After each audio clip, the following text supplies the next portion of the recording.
You want the mic on? Yep.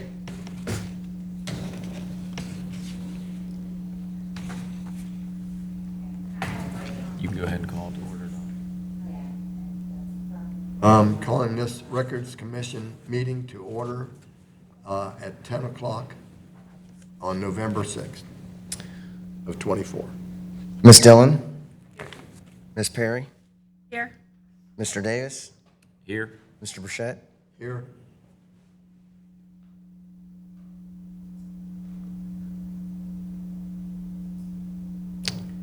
Now, do you want to approve the minutes?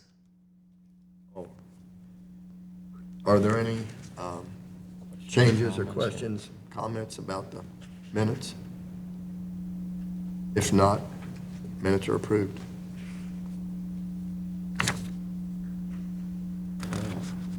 Who wants to start here?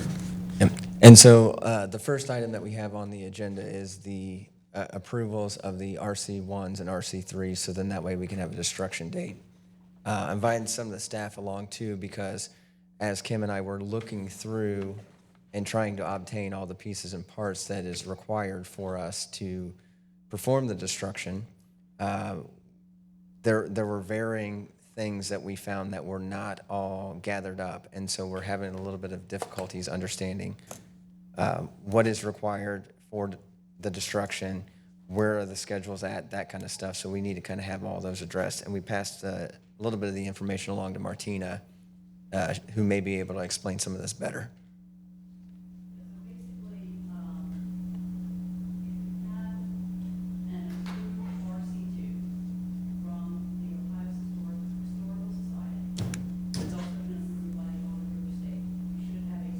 Signed by those officials back.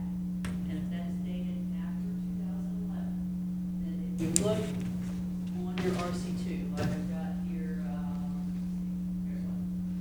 So if you look on these RC2 forms out to the right-hand side, there should be a column. And if the Historical Society has put in that column for a specific document, RC3 required. Like on this one, which is the RC2 for building and code. So the Historical Society has put that they want an RC3 form filled out and sent them if we ever decide that the city building code is going to be destroyed for whatever reason.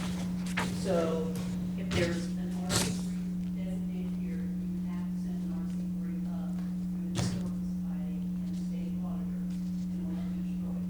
If there is not an RC3 designation on the RC2 form or a particular document, then you don't.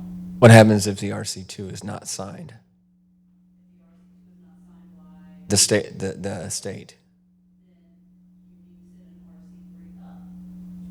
RC3 up. What I'm saying, we don't even have the Don't signed. have the signed RC2. Correct. Then you should get an RC2 approved by the Records Commission so that it can then be signed by the appropriate department head and sent up to the Historical Society, who then will send it up to the auditor. So if there's not an RC2 that is appropriately signed and stamped, then we need to get that prepared, voted on by the commission and sent up. Now, if on the RC2 that is signed, if there is no designation by the Historical Society there that they're requiring an RC3 for that particular document, then you don't need one. However, I would strongly suggest we go ahead and have an RC3 form, even if it's not sent up. Just like an internal one? Because you have that record to protect the city showing this is what was destroyed and when, and it was in accordance with the RC2 timetable. So even though it's not required, I definitely strongly suggest that that RC3 be filled out whenever you're going to destroy the document, unless it's an obsolete document which requires an RC1 for destruction. So if it's an obsolete document, or let's say it's a document that was destroyed by a fire or a flood, you still have to send an RC1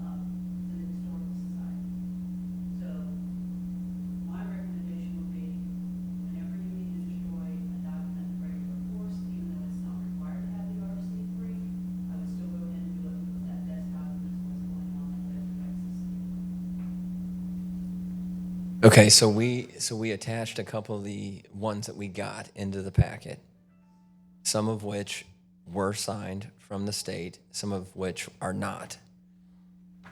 Does that mean the ones that were signed by the state, we can schedule a destruction date after we get the RC3 approved from the state again? But the ones that do not have the stuff signed, we cannot. By the state, then we need to resubmit it. That would be my recommendation, resubmit it and get it signed before you destroy any documents on that particular RC2.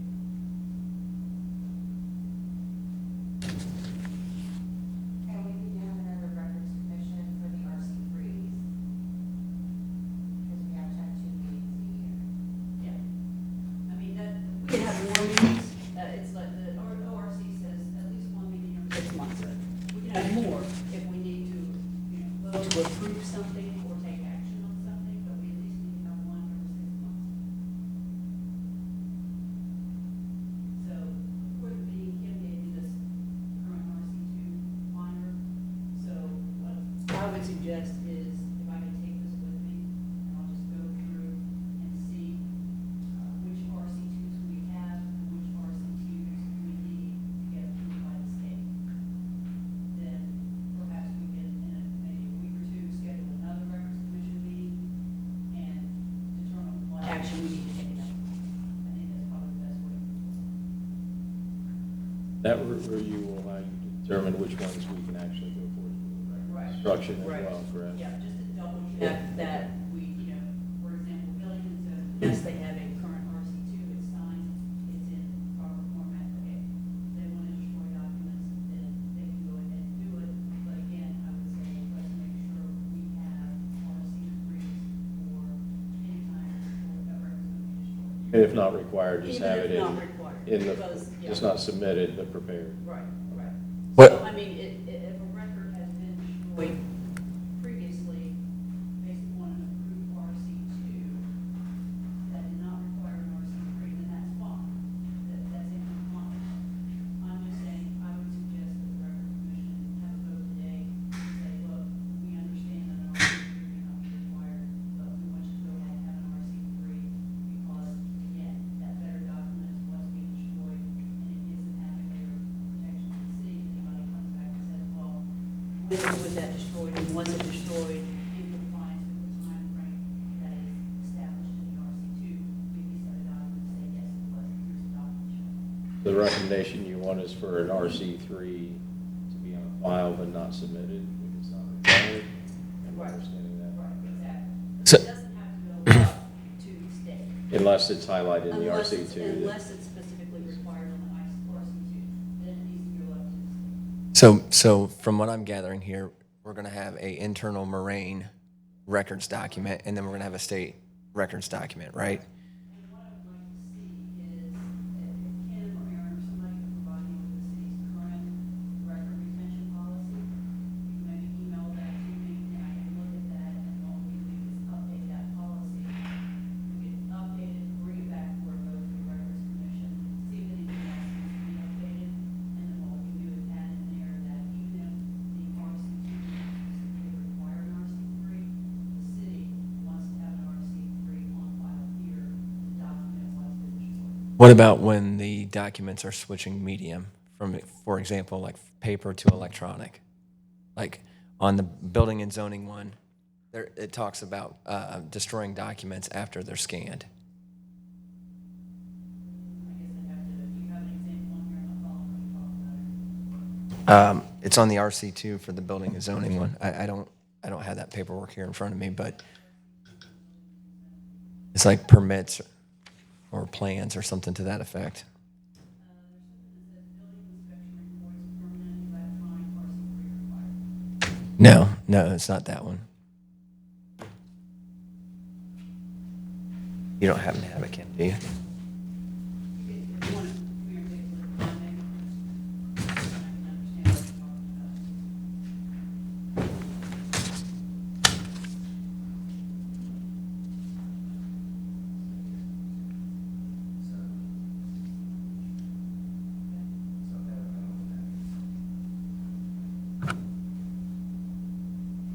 Way I'm interpreting that is for these particular documents, which says municipal-owned building plans, residential, commercial permits, and plans for, et cetera. Once you scan the document, you can shred the paper version. That's what this is saying.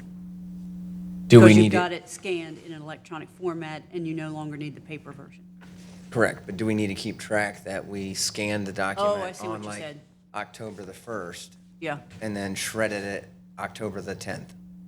Do we need to have some sort of a mechanism to know that we No. did this stuff so it switched from one format to another? To another, yeah.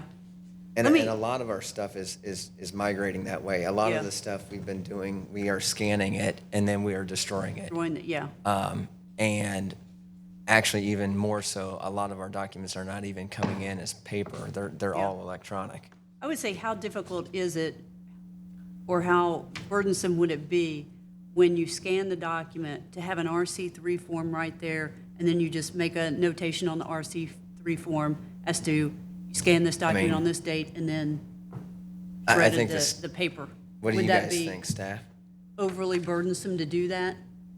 I think with That would Beth, actu- it would be kind of difficult, but That would actually be really challenging, especially in the income tax department where most of our documents come in paper and we're transitioning all those things to scanned documents, either on Laserfiche or in our physical software. I mean, the volume of it. paperwork that we take in, that would be, So then maybe what we could Very do is difficult. have a rule that says basically or change the policy to indicate that if you're scanning a document and then destroying the paper, unless it says an RC3 is required on here, then you don't need to do it in that instance. But if it's just a paper document, not an electronic, and you're just, getting rid of paper documents and an RC3 is not required here, we're still going to go ahead and do an RC3 for those paper documents, but not in the instance when you're scanning it and then shredding the paper document. That might be a good way to differentiate between that. yeah, that And would be a then- huge burden. We always have the availability to print a hard copy, right? Yeah, Correct. right, so, yeah. and then just curious because it's been a minute since we've done a destruction, right? I think that files probably have been destroyed per the previous clerk advising that, hey, look, some rules have changed with the state, and now because these rules have changed, we don't need to have a destruction date like or do an RC3, right? It was all just, Right. hey, the state changed the rules. We don't need this any longer. I think that's probably what is most expedient for the city. If it's better to just have one shredding date, then I would say go with that. I don't know what has worked best for the city, because I haven't been involved with that. So So- if you can give me some information. So as to- currently, each department has a shred it box, and shred it comes through monthly and empties the bins, and they do a shredding. Typically, what we've done is for some of the more secretive or, I don't know, private records or whatever, like Confidential? for courts. Yeah. Yeah, confidential. They do an on-site shredding. Usually they try to do it once a year. But we haven't had that in several years now. That's why we're trying to get a destruction date Yeah. scheduled. I think Susie said she has 62 boxes in court that need to Oh, be wow. destroyed. Yeah. Yeah, so I would probably say, when we have the next meeting in a week or two, maybe go ahead and schedule a destruction date would be once we're able to look at this a little more and we're able to see, I want to make sure before we destroy any documents that we have the signed RC2s. Because I don't want to have an unsigned RC2 and then destroy documents. So step one will be make sure we've got the RC2s in appropriate format signed, and then once we verify that, we can move to the next step, which would be scheduling the destruction date. And you initially had referenced the possibility of today's commission making a recommendation to have an RC3, but then you mentioned reviewing the records Yeah. policy first, so maybe we hold off on that vote? Let's hold and off we on make that. it in the next meeting? Yeah, let me do it that way. If, Kim, could you send me the current records retention policy so I can look at that? And then maybe make some suggestive revisions that then the commission can discuss at the next meeting.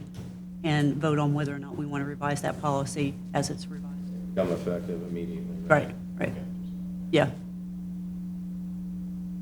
the HR, RC2 Uh-huh. wasn't revised in 2023, so that's why I gave you that packet. yeah, That she had sent, because some people didn't revise their RC2s.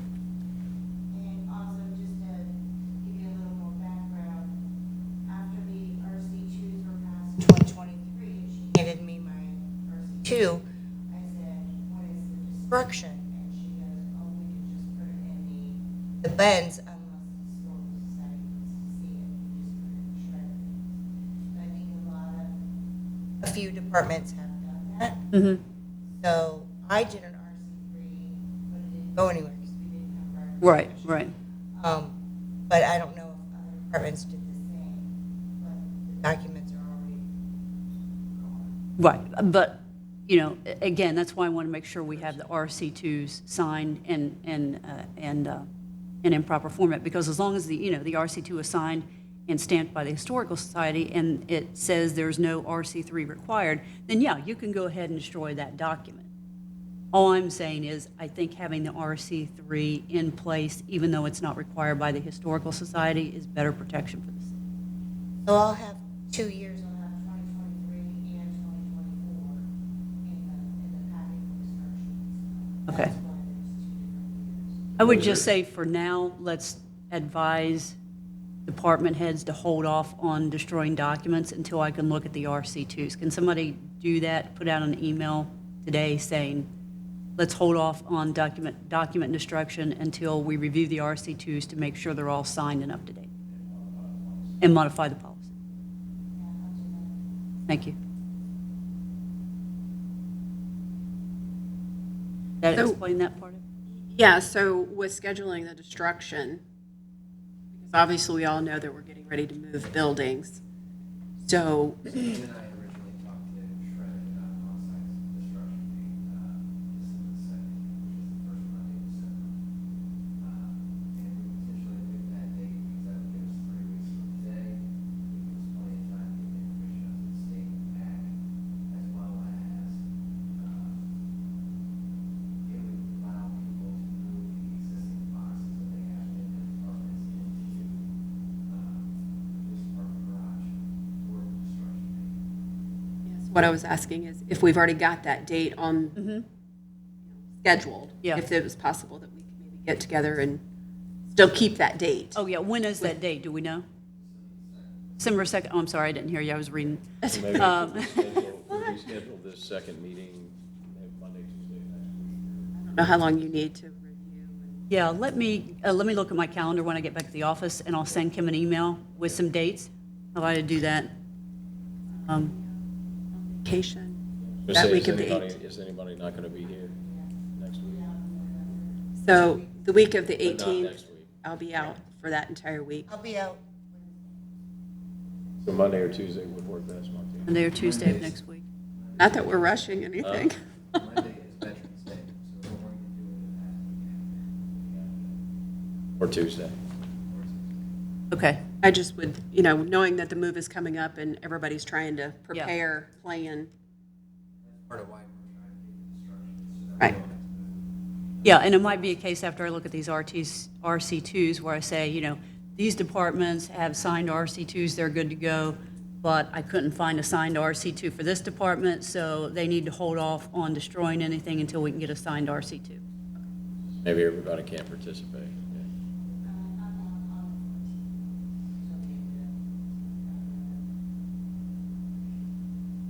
So I'll look at Monday and Tuesday. That should work, but I'll look and make sure. We apologize for it looking like this. I just wanted to give you the information that we had. So that No, that's all right. We just need to double check and make sure we're doing everything, you know. This process is behind, and we're going to try to catch up. Yep. Is that all we needed with respect to the RC1 and RC3 discussion?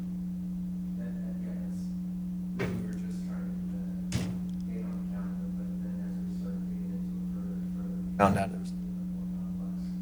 Okay. Because So then I had a couple items, and if we want to move on to the other business. So I understand Kim's going to send me a copy of the current public records policy so I can look at that. We're also required to have a poster of that up and for it to be on the website and included in the personnel manual. Do we know if that's occurred? It is online. Okay. Copy of that online. Okay, I know that we're actively, Not sure if it's in there or not, but And then- we're in the process of revising. yeah. So if there's- memory serves me, I think maybe the auditor, maybe at the last audit recommended, Laura, that be included in the personnel manual, if I remember correctly. Yeah, and there was a discussion about who the custodian of our documents were. I know that was a piece of legislation that needed to be updated back when Dee was here, I believe was the last clerk that provided that information for the auditors. And they have asked for that information to make sure that it is up to date and current. So with not knowing exactly who the individual is as the custodian of our documents. Yeah. And that was, I believe the term that was used was the custodian Yeah. of our documents. I'll look and see if I can pull the legislation, or if Kim, I'm sorry to give you things to do, if you can pull the last legislation for that. Yes. Send it to me. You And can take a then, look at that, because I was also wanting to, and I might be able to add this to the November 14th agenda. The ORC does specifically delineate who's supposed to be the members of the Records Commission. I think what might be helpful is to, and I've done this in another city, is have council adopt a resolution that basically just confirms, pursuant to this section of the ORC, these are the members of the Record Commission. So we've got a record of that as well. We don't have one of I those. do remember looking up a piece of legislation to make sure who was Okay. supposed to be present, and I believe it was dated in '87, I think is the version I saw. Dawn on it that says. So newer version. Left. So if I could see that again too, that'd be good, just to make sure that's updated. The ORC doesn't require that, but I think it's good to have that, so we've got it on record. and the posters are on our digital side. Okay, so that's done. We also, the commission needs to vote to appoint a secretary, which can be a member of the commission or not. I assume Amy was the last secretary, but I don't know. I can look What? that up too. Okay, can you look that up and then let me know? And then maybe at the meeting next week, we can vote to appoint a secretary. Again, it doesn't have to be a member of the commission. It can be, but doesn't necessarily.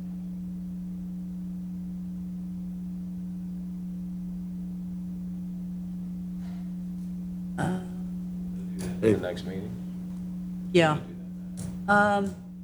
It doesn't matter to me, whatever you guys want to do. If there's somebody who's willing to serve as secretary, go ahead and do that. All the eyeballs are on me.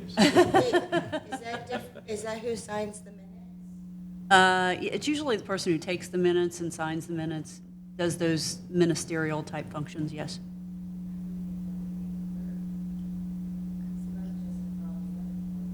I know that's who it is, that's who it is in Clayton. The clerk of council serves as the, Well, Kim's signing everything I was gonna else, say, so. Kim would be my recommendation as far as, I put something else on But- you as you shrink down, but Understand it's extremely temporary. it's temporary. yeah, that's what I was gonna say, it'd be until- temporary until you get a clerk of Well, I'm council. gonna ask council if they're okay, if they Yeah. want to interview a couple people maybe next week. Yeah, I don't know whether they will, but yeah, we we could, have two. yeah, we could appoint a temporary secretary until such time as a clerk of council is hired, and then, again, come back for another meeting and vote to appoint the clerk as secretary, if that's what that's what the majority wants to do. Need a motion for, want to appoint one? I think we have a motion from Laura. Yeah, I want to motion Kim Wallace to be the temporary secretary. Kim, are you willing to be temporary until we can get a clerk? Yeah. Thank you. Thank you, Kim. So I'll we want to second. take a second. Yay? All in Yep. favor, say Say aye. aye. Aye. Who made that motion? Laura? Laura? did. Who seconded? Mike seconded. Any further? No, Staff in the audience, do any of you have questions? The only other thing, We have an assistant secretary, and just label it by position. That way, if the clerk then leaves or goes Oh. out, then the backup assistant can always be the city manager's assistant kind of thing. That way you're not jumping Right. people. Should we maybe do that when we appoint? when you whoever appoint the clerk, is? yeah, I think that's a good But I idea, think that's a good idea, yeah. but yeah. So when we get the clerk and she or he is appointed, we can also appoint an assistant, in case that happens again. The other thing I wanted to make sure of, and we can probably wait until, again, we have another clerk, but, and the auditor may have mentioned this too, is that the elected officials are supposed to take a 3-hour course, 1 3-hour course each term on public records. But the ORC also says, or their designee. So the designee can be, I think it was the clerk. It was the clerk. And she took the. She did. She took the training for the members of council. Finance director and deputy, we both have taken that training as well. Okay, so I wanted to make sure we were up to date on that training. Sounds like we are. And then the last thing was, I would probably ask the departments, make sure that each department has a designated records person. And the There's auditor. one contact person in each department.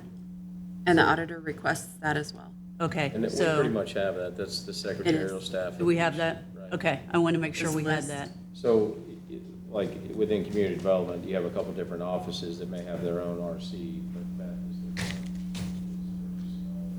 Yeah, for that Planning, department, zoning, yeah. planning, engineering, Yeah, I think that's probably appropriate. Other than that, that's all I had. Sorry, I just had a list of things I wanted to make sure I covered. I need to take that training then? No, if Amy already took it recently, then we should be good with that. yeah. We should make sure whoever, when we do get a new clerk, though, that's one of their Yeah, priorities. exactly. Once we get a new clerk and that clerk is appointed secretary, then one of the duties we need to make sure that person does within a reasonable amount of time, like 30 days or 60 days or whatever, is take that 3 hour, make sure that's covered. I would check the date on mine, but I think mine is still current. So, sorry, I just had a list. Yeah. No, that's fine. Your person. Is there any further business? A motion to adjourn? Make the motion. A second. Okay. All in favor? All in favor? Aye. Aye. Yes, this meeting is over at 10:30. On the dot. I should have said it. 10:29. Sorry, Don, I didn't mean to take over your voting.